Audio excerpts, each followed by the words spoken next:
한 주간 동안 또 흩어져 있던 우리 성도님들 함께 모이게 되셨는데 옆에 분들하고 인사 한번 나누시면 좋겠습니다. 만나 뵙게 돼서 반갑고 또 사랑하고 축복합니다. 한번 인사 나누시죠.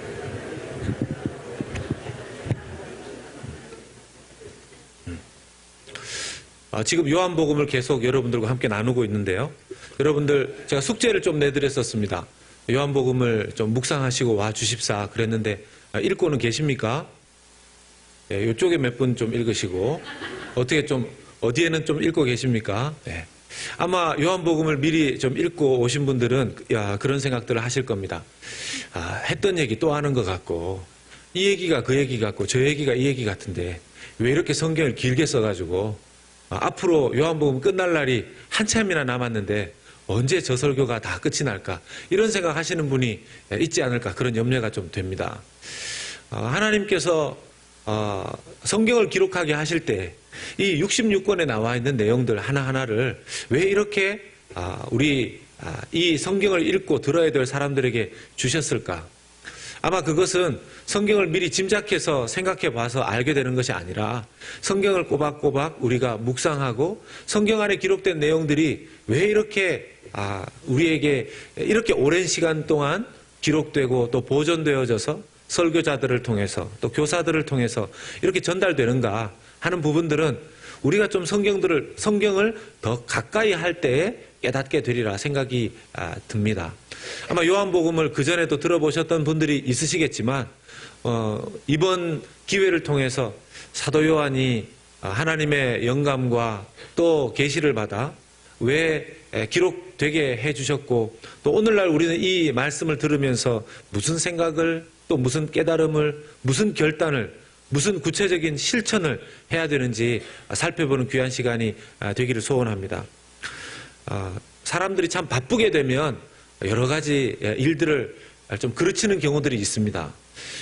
제 주변에 저는 뭐 아직 이제 시작하는 또 한 사람의 담임 목회자인데 전설적인 담임 목회를 하셨던 분들이 좀 있습니다. 정말 신나게 또 바쁘게 분주하게 거의 살인적인 그런 일정을 가지고서 목회를 하시는 그런 분들이 있는데 그 중에 전설로 내려오는 한 목사님이 계신데 이 목사님이 저녁에는 또 그 병문안 신방 또 점심때는 또 장례 신방 또 장례 같은 경우에도 또 장례가 계속 길어지게 되면 여기저기 좀 다녀야 되고 하는 일들이 많이 있죠. 그리고 또 돌신방, 출산신방 이렇게 다니셨는데 가장 그날 제일 중요했던 약속이 그분의 목회 스케줄이 이제 결혼 예배를 인도하는 것이었는데 그 결혼 예배 직전이 이제 장례식이었었습니다. 이 장례 예배 같은 경우에는 또 예상치 못하게 좀 길어지는 경우들도 있죠. 그러니까 계속 타이트하게 스케줄이 잡혀져 있는 가운데 장례 예배가 좀 길어지다 보니까 이제 결혼식에 아주 다급하게 오셨습니다. 결혼 예배를 인도해야 되는데 너무 바쁘고 분주하게 오다 보니까 이분이 이제 신랑 신부를 소개할 때 고 누구누구 신랑과 고 누구누구 신부를 결혼 예식이 있겠습니다. 이제 이렇게 이야기하는 말 못할 우스운 얘기도 있었다는 전설에 내려오는 목사님의 이야기입니다. 이 이야기를 왜 제가 처음에 해드리냐 하면 자칫 잘못하면 우리가 우리의 일상생활 속에서 많은 일들을 한다고는 하지만 그 일상의 바쁨 속에서 정말 내가 누구이며 내가 만나는 사람이 누구이며 나는 무슨 일을 해야 되는지조차 그 일을 뒤죽박죽 섞어가면서 생활하며 살아갈 수가 있기 때문이다 하는 것입니다. 오늘 우리가 차분하게 이왕에 오늘 말씀을 듣는 자리에 또 하나님 앞에 예배를 드리는 자리에 나오셨다면 여러 가지 생각들이 있으시겠지만 집에 문을 잠그고 왔는지 또 불을 켜놓으셨는지 끄셨는지 그런 생각들 잠시 좀 내려놓으시고 온전히 하나님의 말씀에 집중하고 하나님께서 나에게 주시는 말씀이 무엇인가 들으실 수 있는 그런 기회가 될 수 있기를 예수님의 이름으로 축복합니다. 어떤 분들이 그런 이야기 하십니다. 목사님 저한테 그런 얘기들 많이 하세요. 어떤 분들은 이제 말씀이 들립니다. 또 들리지 않습니다. 또 깁니다. 짧습니다. 저한테 수많은 그런 주문들을 하십니다. 그런데 제가 때때로 고민하게 되는 것은 제가 말씀을 잘 전하지 못하는 안타까움은 제 책임인데 듣는 분들 중에서 저 말은 김상태 목사가 일주일 동안 어느 성경에서 어디에서 어느 주석을 보고 뺏겨서 전하는 사람의 마치 하나의 강연처럼 들으시는 분들이 있을까봐 염려스럽습니다. 물론 제가 인간이 하는 말이기는 하고 또 제가 연구해서 기도하는 가운데 전하는 말씀이기는 하지만 만약 여러분들이 저것이 인간의 연설이나 강연 정도로 생각하신다면 아마 원하는 것을 듣지 못하고 가실 수도 있다고 생각이 듭니다. 비록 부족한 종이 전하는 말씀이지만 하나님께서 저 목사님을 통해서 강단에서 하나님께서 직접 나에게 무슨 말씀을 하신다라는 그런 마음과 열린 귀를 가지고 들으신다면 분명히 주님께서 주시는 메시지를 저와 여러분들이 함께 받고 가실 수 있는 시간 되리라 확신합니다. 사도 요한은 이 요한복음을 통해서 우리에게 예수님에 대한 소개를 서론 부분에서 해주고 계십니다. 아주 거창하게 시작을 했죠. 얼마나 거창하게 시작을 했습니까? 예수님께서는 단순히 우리가 생각하는 일반적인 그런 하나님의 아들, 그 세상의 유대인들에게 들려주었던 어떤 한 인간의 모습이 아니라 태초에 천지를 창조하신 그 여호와 하나님과 함께 그 세상을 창조하실 때 함께 계셨던 하나님, 삼위일체 하나님 중에 한 분이시다라고 그렇게 소개를 했습니다. 그리고 그 하나님이신 예수님은 육신의 몸을 입고 이 땅에 오셨고 예수님을 바라보면 예수님 안에서 완벽하고 완전한 하나님의 영광을 볼 수 있다. 그렇게 서론의 앞부분에 소개를 해놓았습니다. 그런 거창한 예수님에 대한 소개를 사도 요한이 요한복음을 통해서 기술하면서 오늘은 세례 요한이 어떻게 예수님을 구체적으로 소개하고 증거하고 있는가 하는 부분을 인용하고 있습니다. 그런데 이 세례 요한이 예수님을 어떻게 소개하는가 이 부분을 굉장히 디테일하게 사도 요한이 기록해 놓았거든요. 사랑하는 여러분, 이렇게 구체적으로 세례 요한이 예수님에 대해서 무슨 이야기를 하였는지를 말할 수 있다면 세례 요한은 사도 요한과 더불어서 사도 요한과 세례 요한은 아주 가까운 시간대에 그 현장에 함께 있었다라는 것을 우리가 알 수가 있습니다. 실제로 많은 신학자들이 성경을 통해서 이해하기로는 사도 요한은 세례 요한의 제자 중에 한 사람이었을 것이다 이렇게 파악하고 있습니다.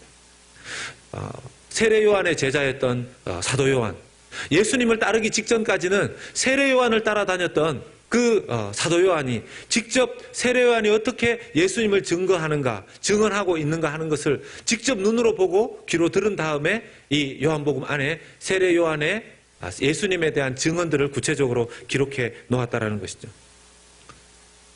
세례 요한이 왜 중요한가 하면 세례 요한이 했던 그 중요한 사역 중에 예수님을 소개하는 사역이 있었습니다.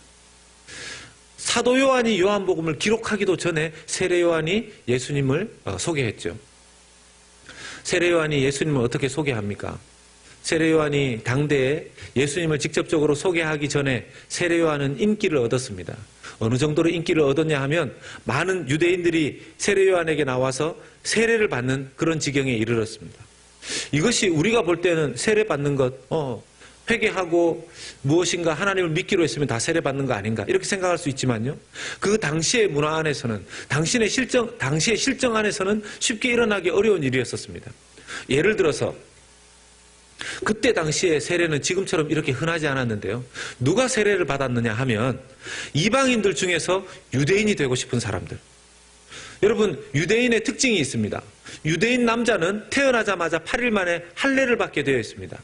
어린 그 베이비의 남자 성기를 그 생식기 앞부분을 표피를 잘라서 낳게 되는 그런 시간 할례인데요. 이방인들은 당연히 그런 할례를 받지 않았죠. 그래서 이방인 중에서 유대인이 되려면 당연히 할례를 받아야 했습니다. 어른이든 아이든 간에. 그리고 그 할례 받은 이후의 시간이 지나서 치료가 될 때쯤에 제사장과 더불어서 물에 들어가게 되었고, 물에 들어갔다가 나온 다음 그 세례를 받은 다음에 제사장의 축복 기도를 받은 후에 그는 유대인이라 하는 그런 칭호를 얻을 수가 있었습니다. 그러면 그때 당시에 유대인들에게 있어서의 세례는 어떤 것입니까? 유대인이 받는 것이 아니고 이방인들 중에서 유대인이 되기를 원했던 사람들이 받는 것이었습니다. 유대인들이 볼 때는 굉장히 자긍심이 가는 것이고, 이방인들에게 있어서는 유대인이 되는 통로였었기 때문에 유대인들에게 이 세례를 받으라고 하는 것은 굉장히 치욕적인 것이 될 수도 있는 것이었습니다. 왜 유대인인 내가, 이방인도 아닌 내가 세례를 받아야 하는가?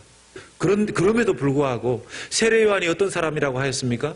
400년의 영적인 암흑기 가운데 이제서야 갑자기 나타난 선지자의 역할을 했었던 사람. 그의 메시지는 누구도 거부할 수 없었습니다. 회개의 메시지를 선포하는 그 세례 요한의 메시지를 다 수긍했고, 많은 유대인들이 회개하라, 하나님의 나라가 가까웠느니라 하는 그 메시지를 듣고 세례 요한에게 나와서 요단강에서 직접 세례받는 일을 했었습니다. 그런데 세례받는 이 일은 많은 유대인들이, 평범한 유대인들에게 있었던 일이라면 당시의 바리새인과 서기관들과 제사장, 레위인들, 이런 그룹들은 이 세례 현장에 잘 나오지 않았습니다. 왜였을까요? 자기들이 가지고 있었던 종교 지도자로서의 그 위엄과 권위를 그렇게 땅에 떨어뜨릴 수가 없었다라는 것이죠. 세례 요한이 누군지 정확하게 파악이 안 된 상태에서 세례 요한에게 가서 세례를 받는 그런 일들을 하기가 꺼려졌던 것입니다. 그래서 당국자들은 대표를 뽑아서 세례 요한의 신분과 정체가 무엇인지 알기를 원했습니다.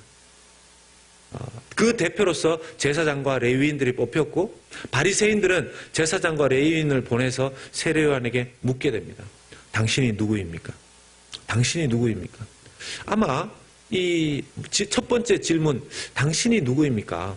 라고 질문했을 때 그들의 자세는 좀 염려하고, 혹시나 정말 이 사람이 하나님이 보낸 사람일 수도 있다 하는 생각을 가지고서 굉장히 정중하게 떨면서 물었을 수 있다고 생각을 합니다. 혹시 당신이 정말 그리스도는 아닙니까? 혹시 당신 메시아입니까? 세례 요한이 아니라고 이야기합니다. 그리고 그러면 엘리야가 아닙니까? 말라기서 4장 5절의 말씀에 보면 나중에 주님께서 메시아가 이 땅에 오기 전에 엘리야를 보내겠다는 예언의 말씀이 있었는데, 그 정통 유대인들은 이 말라기 이 성경의 예언을 따라서 엘리야가 올 수도 있다 이런 생각을 했었거든요. 그러니까 혹시 당신이 오기로 했던 그 엘리야입니까? 엘리야도 아니라고 이야기합니다. 그러면 그리스도도 아니고 엘리야도 아니면 당신은 그러면 선지자입니까? 자기는 선지자가 아니라고 이야기를 합니다. 그런데 실제로 세례 요한의 사역은 엘리야의 사역, 엘리야가 문자적으로 그 똑같은 사람 엘리야는 아니지만 엘리야가 해야 되었던 일이 무엇이냐 하면 사람들을 회개시키는 일이었습니다. 예수님이 이 땅에 메시아가 오기 전에 사람들의 마음을 준비시키는 역할을 해야 했었습니다. 그런 역할과 기능으로 보았을 때는 바로 세례 요한이 엘리야의 역할을 했었던 것은 사실입니다. 그리고 선지자로서 하나님의 말씀에 예언을 전했던 그 사람으로서의 역할을 보면 세례 요한이 선지자의 역할을 했었던 것도 사실입니다. 그런데 세례 요한은 도무지 자기는 그리스도도 아니고 엘리야도 아니고 선지자도 아니다 이렇게 대답을 하죠. 이렇게 대답을 하니까 질문을 했었던 레위인과 제사장은 아마 톤이 좀 달라져서 이제는 좀 배짱을 가지고 질문을 했었던 것 같습니다. 아니 그럼 당신 그리스도도 아니고 엘리야도 아니고 선지자도 아닌데 우리 유대인들에게 왜 도대체 세례를 주는 거예요? 우리 유대인들은 세례를 받아본 적이 없습니다. 아니 이방인들이나 되어야지 유대인이 될 때 세례를 받는 건데 우리 유대인들에게 세례란 웬 말입니까? 지금 이렇게 묻고 있는 것입니다. 그런데 거기에 대해서 세례 요한이 정확하게 대답해 주지 않습니다. 오늘 말씀을 보면 세례 요한이 정확하게 이야기해 주지 않습니다. 그것은 아마 이야기를 해줘도 못 알아들었을 가능성이 있고, 지금 세례 요한의 주 관점은 자기가 세례를 얼마나 많은 사람들에게 주느냐 주지 않느냐에 있지 않다는 것입니다. 세례 요한의 주 초점 관심사는 어디에 있었을까요? 예수님을 소개하는 데 있었습니다. 왜요? 예수님을 소개해야지만 예수님의 공적인 사역의 시간이 시작되기 때문에 그렇습니다. 여러분, 주 강사가, 주 연사가 나오기 전까지 보조 연사가 나와서 설교를 할 때가 있습니다.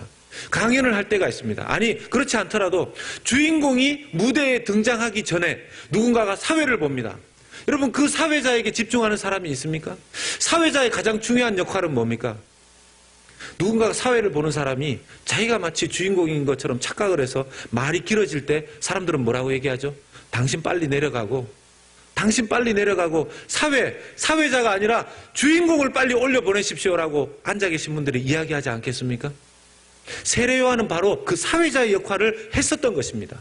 빨리 그가 그 사회자의 역할을 벗어버리고 싶어 했을 수도 있죠. 세례 요한이 예수님을 공식적으로 그 단상에 올려놓아야지만 예수님의 공식적인 공생애가 시작되는 것입니다. 이 말을 좀 가만히 생각해 보면요, 또 한편 재미있다는 생각이 듭니다. 여러분, 예수님이 어떤 분이시죠? 누군가의 사회를 통해서 공식적으로 소개될 필요가 있는 분입니까? 요한복음 1장의 초반부를 통해서 보면 그는 하나님이십니다. 세상을 만드실 때 그때 함께 하셨던 하나님이셨고요, 또 예수 그리스도 안에서 완벽하게 하나님의 영광이 계시되는 분이십니다. 왜요? 그분이 하나님이시기 때문에. 아니, 하나님이 무슨 누군가의 소개가 왜 필요합니까? 그리고 이 땅에 직접 인간의 몸을 입고 오셨지만 그분은 분명히 다른 사람들과 다른 그런 삶을 살지 않으셨겠습니까? 그럼에도 불구하고 사회자 된 세례 요한의 그 광고가 필요한 이유가 무엇이었을까요? 성경에 게시되어 있고 예언되어져 있었던 그 모든 내용들, 그 순서들을 따라 예수님께서 이 땅에 나타나시기 위한 예수님의 시간적인 방법이셨고 순종이셨습니다. 세례 요한이 예수 그리스도를 처음 만나서 세례를 주고 그 세례를 받는 그 장면에서 예수님 위에 성령이 비둘기같이 임하는 것을 보게 됩니다. 여러분, 성령님을 혹시 보신 분 계십니까? 성령님을 보신 분이 계십니까? 지금 이렇게 얘기하니까 목사님은 보셨습니까? 이런 눈빛으로 저를 지금 보시는데요. 여러분, 우리가 눈으로 볼 수 있는 것이 있어서 눈으로 보는 것이 있고 영으로 볼 수 있는 것이 있어서 영으로 보는 것이 있습니다. 어떤 것들은 분명히 우리의 손으로 만질 수는 없지만 존재하기도 하고 또 마치 보여지는 것처럼 말할 때도 있습니다. 우리가 인격에 대한 이야기를 할 때 사람들에게 내가 보기에는 저분은 참 인격자입니다 라고 이야기를 하죠. 여러분, 인격이 눈에 보이는 겁니까? 인격을 손으로 만질 수 없기 때문에 눈으로 보이는 어떤 실체처럼 그것을 그림으로 그린다는 것은 굉장히 어렵습니다. 혹시 눈에 보이는 인격이 있기 때문에 그것을 그리시는 분들이 계십니까? 굉장히 대단한 거죠. 능력입니다. 추상적으로 말할 수밖에 없습니다. 그런데 분명히 인격적으로 보여지고 인격이 좋은 분으로 보여진다는 뜻 안에는 손으로 만질 수는 없지만 인간적인 눈으로는 쉽게 구분되어지지는 않지만 가만히 들여다보면 그분 속에 남과 다른 무엇인가가 있다는 것이 그 말 속에 들어가 있는 것이죠.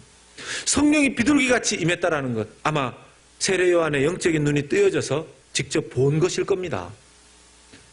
그리고 그것은 영적인 눈으로 보여졌을 뿐만 아니라 세례 요한에게 있어서 성령이 비둘기같이 예수님 위에 머물렀던 그것은 이후에 이 성경을 기록한 사도 요한에게 있어서도 성령이 비둘기같이 임한 예수님과 그 성령 사이의 관계를 볼 수 있었을 것입니다.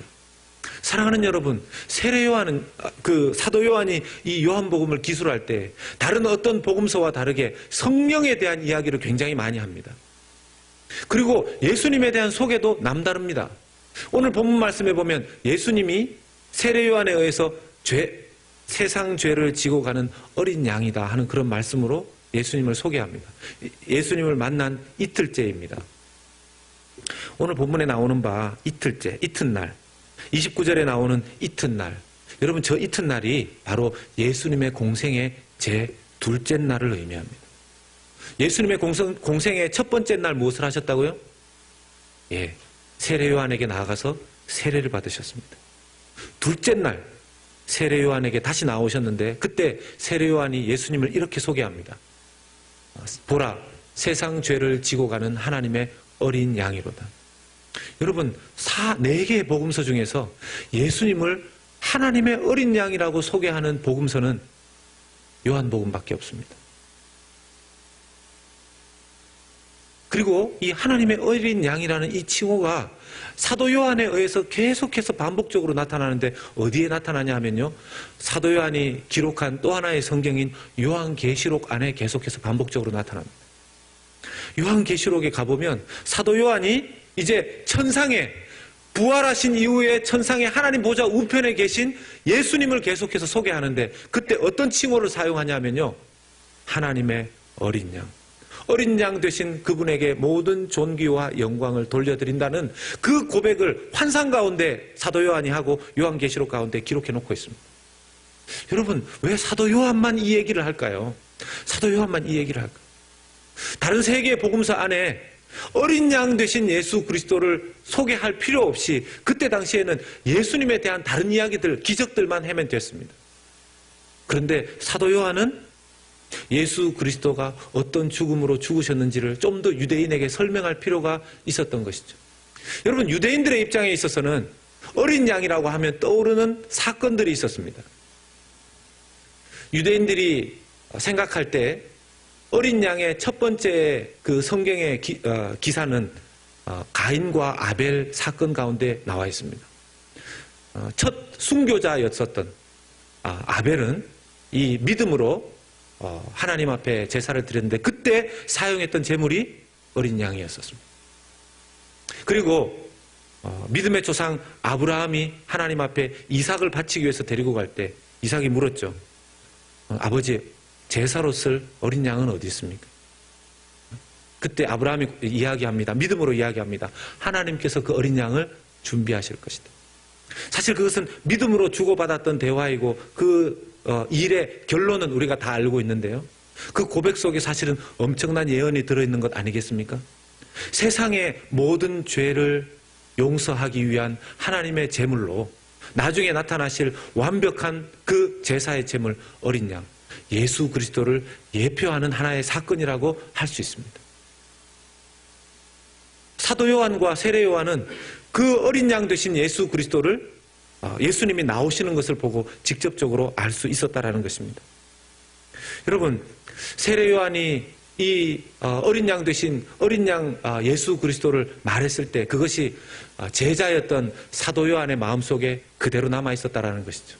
그리고 세례 요한이 순교당한 이후에 사도 요한은 그것이 늘 자기의 가슴 속에 있었습니다.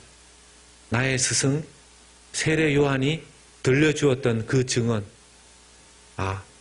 내 스승 세례 요한은 예수님의 등장의 때에 예수님을 하나님의 어린 양이라고 소개했었는데 자기가 긴 세월 동안 다른 사도들은 다 순교해서 죽고 자기가 나이 들어서 하나님 앞에 이제 마지막을 바라보아야 하는 그때가 되기까지 예수님께서 하나님의 어린 양이었다라는 그 뜻이 무엇인지 평생을 걸쳐서 사도 요한은 보게 되었던 것입니다. 그래서 예수님을 하나님의 어린 양이라고 한 번 더 이 요한복음에 기록하여 우리에게 지금도 들려주고 있는 것입니다. 사랑하는 여러분, 예수님을 굳이 이렇게 세례 요한, 사도 요한 이렇게 소개하고 알려줄 필요가 무엇이 있을까요? 예수님께서 그냥 우리에게 나타나셔서 내가 하나님이다, 내가 메시아다, 내가 구원자다 그렇게 유대인들에게 오늘날 우리에게 선포하시거나 알게 하시면 될 텐데 굳이 세례 요한, 사도 요한, 수많은 복음서, 성경 왜 필요하겠습니까? 어떤 때는 제가 이 말씀을 묵상하고 연구하면서요, 언제라도 많이 들었던 이 메시지를 또 어떤 식으로 성도들이 이해할까? 그게 저에게 굉장히 큰 부담과 또 기도 제목으로 다가올 때가 있습니다. 늘 들어왔던 메시지인데 이것이 나와 무슨 상관이 있는가? 세례 요한이 봐왔던 예수님이 나와 무슨 상관이 있는가? 사도 요한이 만났던 예수님이 오늘 나와 무슨 상관이 있는가? 여러분 어떠십니까? 그 예수님 여러분들에게 어떤 상관이 있는 분이십니까? 그 예수님 그냥 믿고 그냥 살고 주일날 이렇게 와서 예배드리고 하는 것으로 충분하지 않습니까? 왜 또 오늘 그 예수님 나도 알고 당신도 알고 모두가 아는 그 예수님의 이야기를 또 주일날 와서 목사님 바뀌기만 해도 강사가 바뀌기만 해도 똑같은 모든 목회자들의 또 주일날 메시지 가운데 예수 그리스도가 등장하는 것입니까? 집에서 혼자 연구하셔도 되는데요.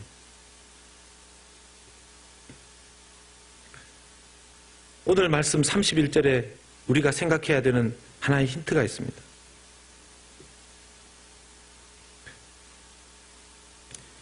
31절 말씀 같이 한번 읽어보겠습니다. 시작. 나도 그를 알지 못하였으나 내가 와서 물로 세례를 베푸는 것은 그를 이스라엘에 나타내려 함이니라 하니라. 아멘. 여러분, 누구도 쉽게 처음부터 예수 그리스도를 아는 사람은 없습니다. 심지어 오늘 말씀 가운데 이렇게 말하는 것까지 알 수 있습니다. 우리가 예수님을 우리 가운데 예수님이 계심에도 불구하고 그분이 누구신지 모르고 살아갈 수가 충분히 있다 하는 것입니다. 우리 중에 있음에도 불구하고. 여러분, 예수 그리스도에 대한 소식이 일반적으로 다른 사람들에게 다 알려져 있음에도 불구하고 누군가는 예수님을 소개하는 역할을 해야 합니다. 그것을 증인이라고 하죠. 증언한다고 이야기합니다. 오늘 누군가는 그 증인자의 역할을 해야 하죠. 첫 번째 예수님의 증언자가 세례 요한이었습니다.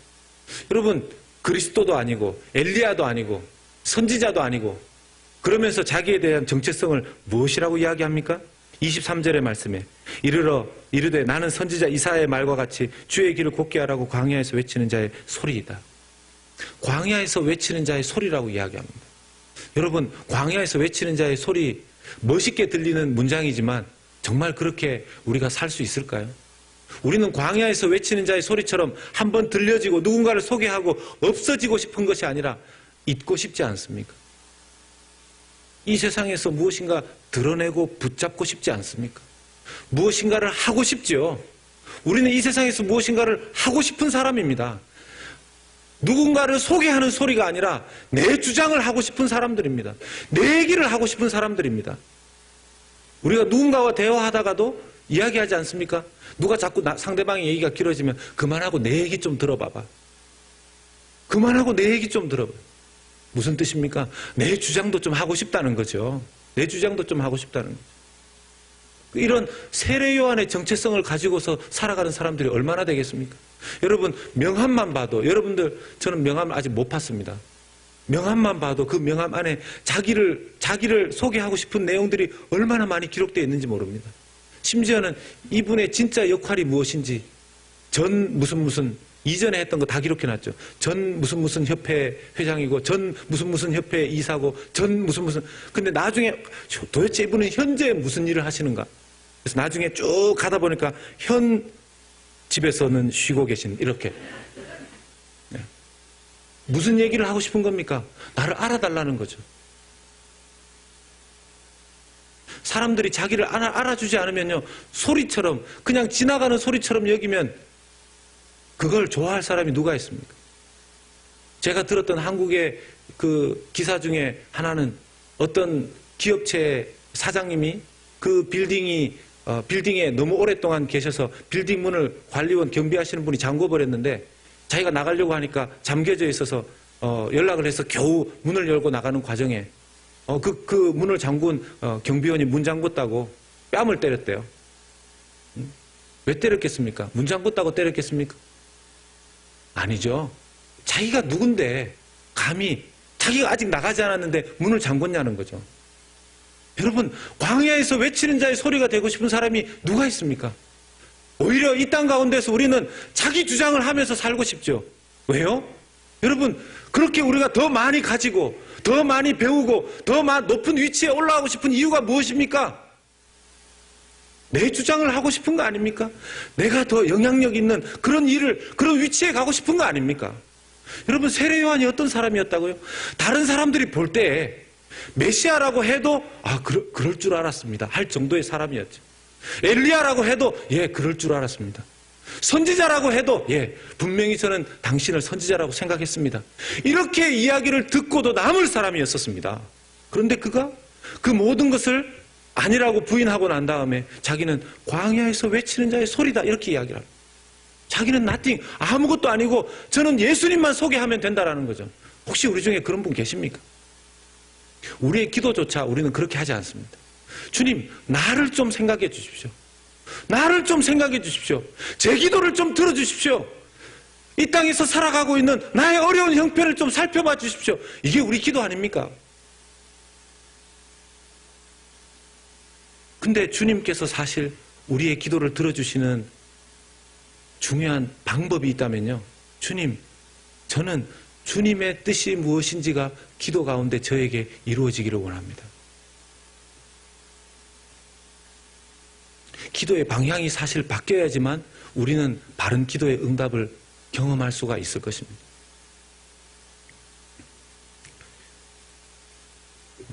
어떤 한 목사님, 미국의 목사님 가정이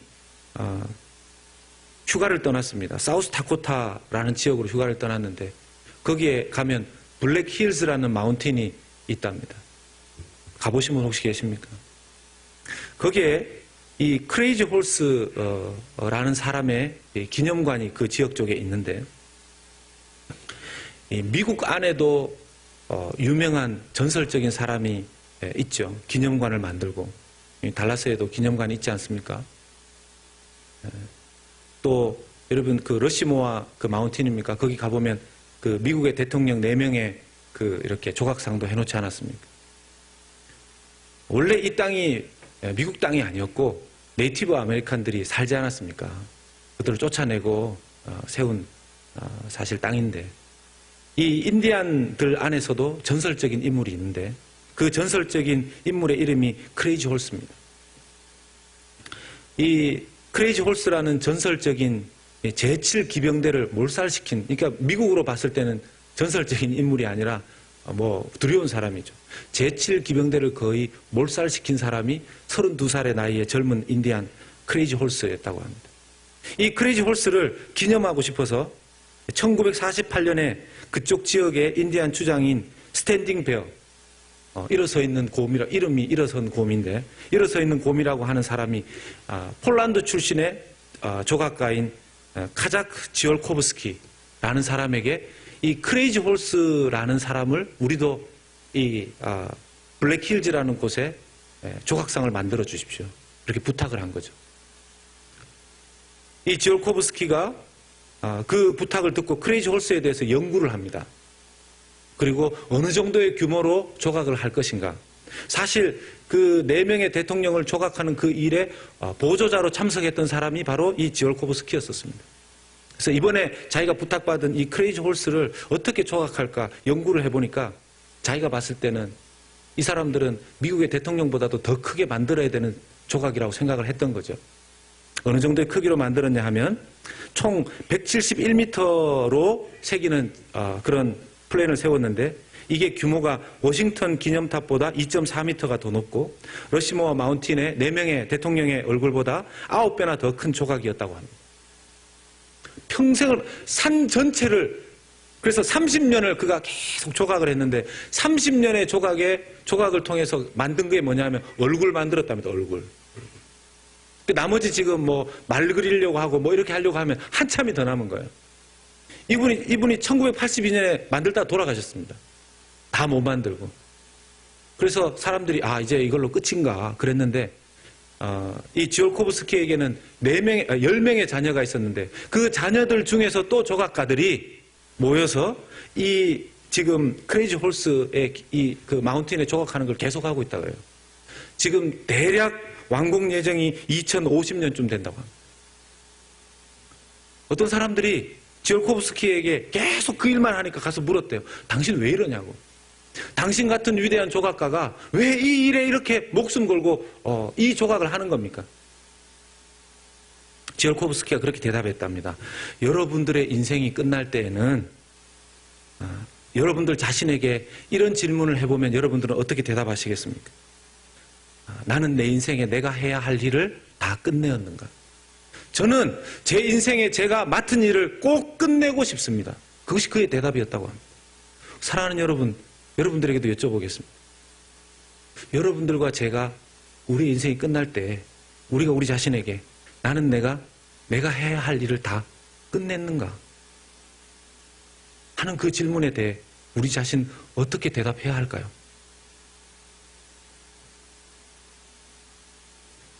반대의 경우도 있을 수 있습니다. 키에르케고르를 아시죠? 그가 이렇게 경고했습니다. 가장 심각한 형태의 절망과 포기는 나 자신이 아닌 또 다른 누군가가 되어서 살려고 할 때 이루어진다. 이렇게 말했습니다.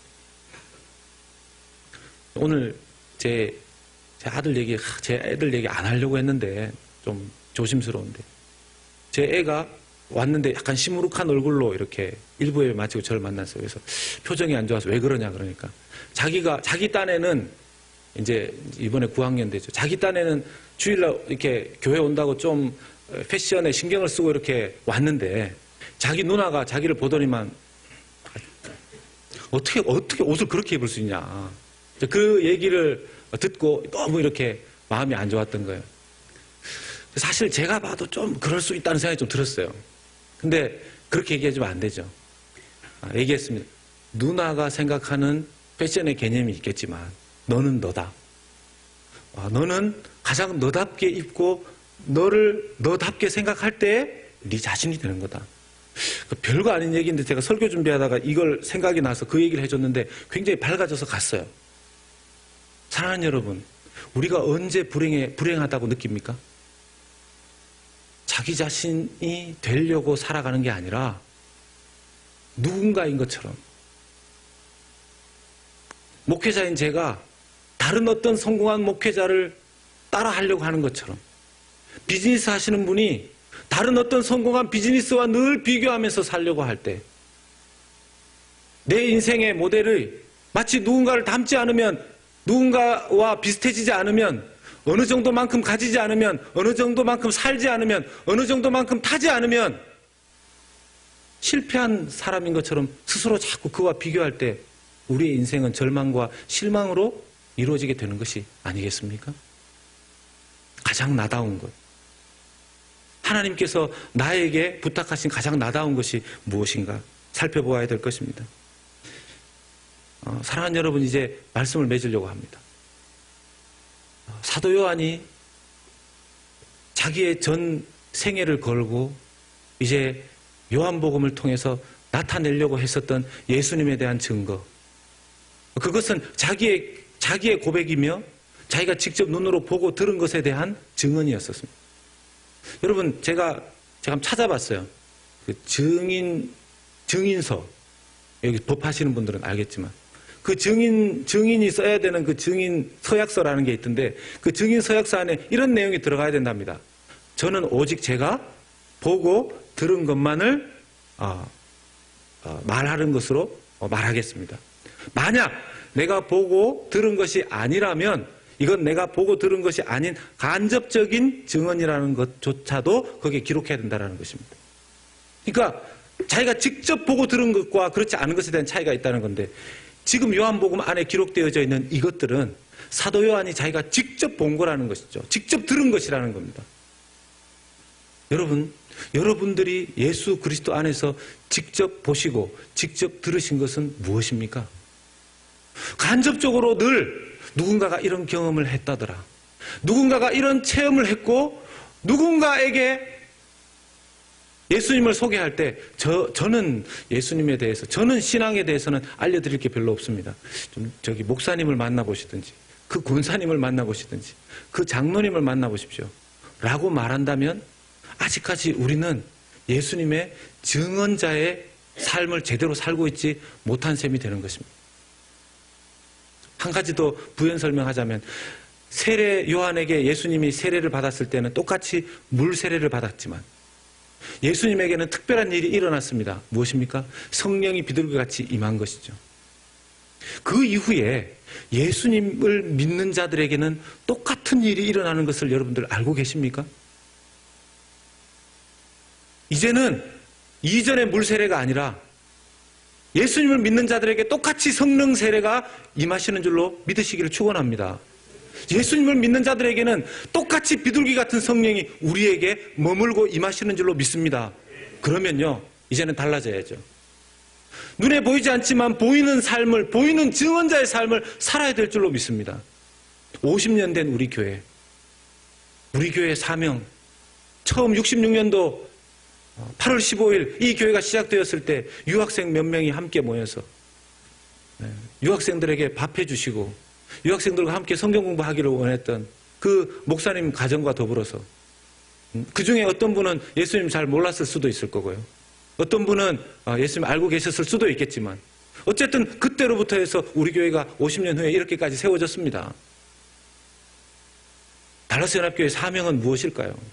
아마 첫날에 이루어졌던 그 모습들만 생각해 봐도 그때는 유학생이었겠지만요. 지금도 타주에서 오시는 분들, 또 예수님 믿지 않는 사람들 중에서 우리에게 오셔야 되는 분들, 그런 그분들을 향한 달라스 연합교회의 사명은 잘 이루어지고 있을까요? 50주년을 맞이하여서 감사한 50년의 세월이지만 앞으로의 50년의 비전을 바라볼 때 우리 교회가 해야 될 다른 어떤 것도 아니라 이 하나님께로부터 받은 사명의 회복인 줄로 믿습니다. 여러분, 이제 한 주간 동안 그 예수님 직접 만나십시오. 이 김 목사의 예수님 아니고, 우리 아버지 어머니의 그 예수님 아니고, 내 옆에 있는 그 누구 예수님 아니고, 내가 직접 세례받고 내가 직접 성령의 세례를 받아 지금 내게 머물고 계신 성령 안에서 예수 그리스도와 교제하는 그런 역사가 저와 여러분들에게 있으시기를 예수님의 이름으로 간곡하게 부탁드리고 축원합니다. 같이 한번 기도하겠습니다.